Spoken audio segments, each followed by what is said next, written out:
सांस को लेना और सांस को छोड़ना अपने आप में एक आसन है।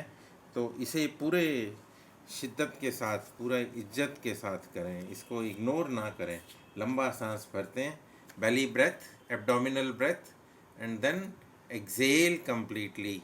तो हम थोड़ा सा आज गले पर काम करेंगे। लंबा गहरा सांस लेते हैं और 3 बार ओम का उच्चारण करेंगे। सांस को भरें,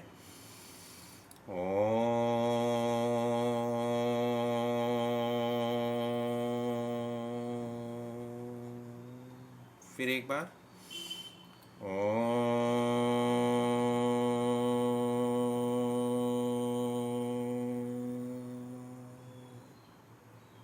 फिर एक बार,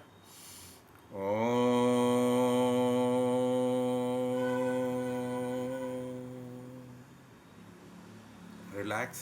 ओम का जब हमने उच्चारण किया तो उसमें आ, उ और म 3 शब्द बीच में थे जिनको मिलाकर ओम का उच्चारण होता है।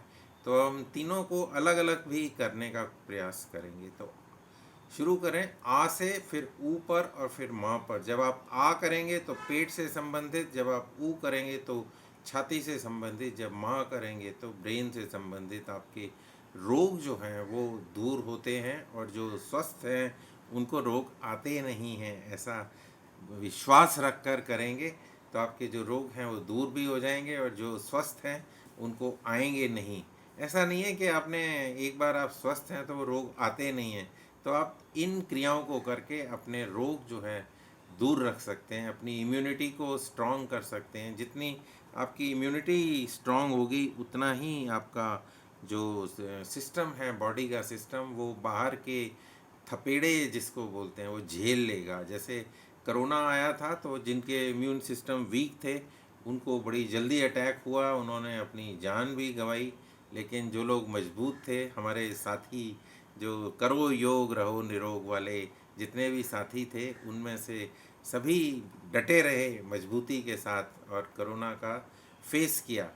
तो वायरस आपको कोई भी अटैक नहीं करेगा अगर आपका इम्यून सिस्टम स्ट्रांग होगा। तो हम आ उ म करेंगे। तो शुरू करें, इनहेल आ,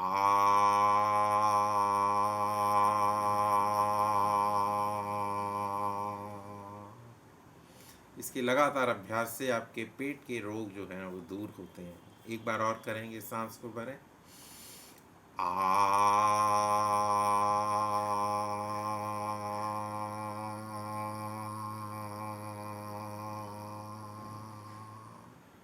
एक बार और करेंगे, सांस को भरें,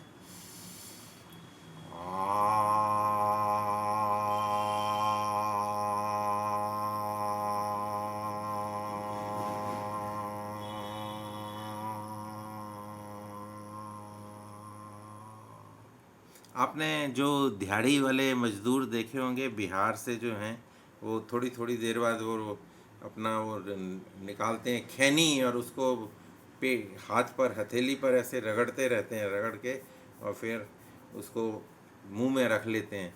तो जिनको पेट की बीमारी है वो बिहारी बन जाएं, वो बिहारी माफ़ करें मेरे को। ये जो हथेली के ऊपर सेंटर में आप, पूरब के सभी करते हैं। हाँ तो ये, अच्छा बिहार के नहीं, पूरब के, बिहार पूरब में ही हैं। तो ये हथेली के ऊपर ऐसे अगर रगड़ते रहेंगे तो आपको पेट की बीमारियां जो हैं वो नहीं होंगी। तो आप जब भी आपका दिल करे दिन में तो आप हथेली पे अंगूठे से रगड़ते रहें, तो सब बिहारी बन जाएं, समझ लें कि आप खैनी खा रहे हैं। तो ये आ का उच्चारण और ये हथेली पे अंगूठे से रगड़ने का अभ्यास, तो आपका पेट एकदम सही रहेगा।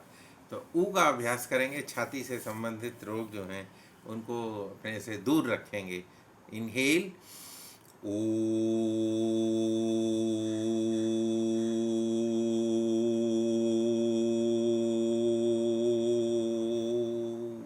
फिर एक बार, ओ,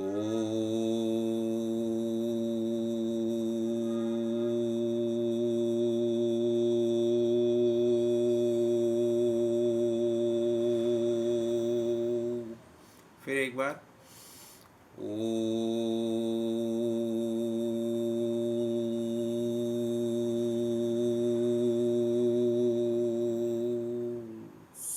कोशिश करें कि आपकी आवाज़ जो है एकदम स्मूथ आए मुंह से निकल कर, उसमें वेरिएशन, कंपन और उसके अंदर आवाज़ के अंदर रुक रुक के आना, ये चीज़ें ना हो। लेकिन ये अभ्यास करेंगे तो एकदम स्मूथ वॉइस आएगी, मीठी आवाज़ आएगी, मधुर आवाज़ आएगी, कंटिन्यूस आवाज़ आएगी और आपका जो गला है वो एकदम शुद्ध रेडी हो जाएगा सिंगिंग के लिए भी। तो माँ का अभ्यास करेंगे, सांस को भरें।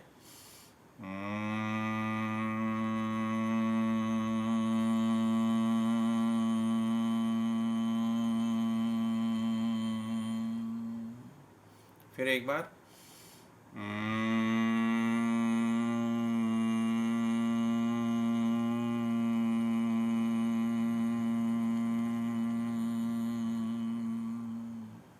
फिर एक बार।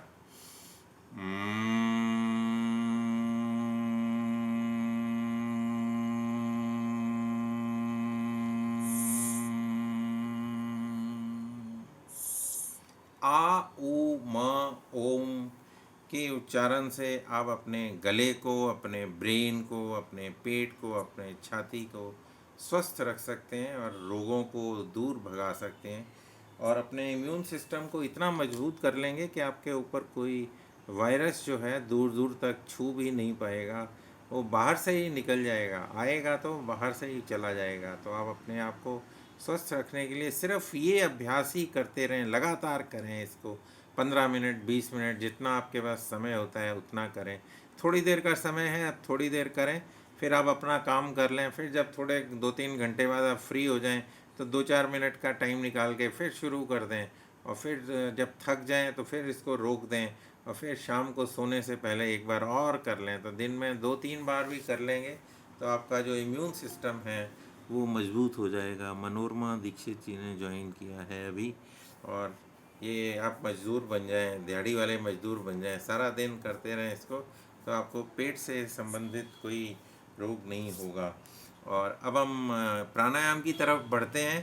तो भस्त्रिका प्राणायाम करेंगे और जवाहर जी भजन लगा देंगे। हम लोग भस्त्रिका के लिए सांस को भरेंगे और सांस को छोड़ेंगे।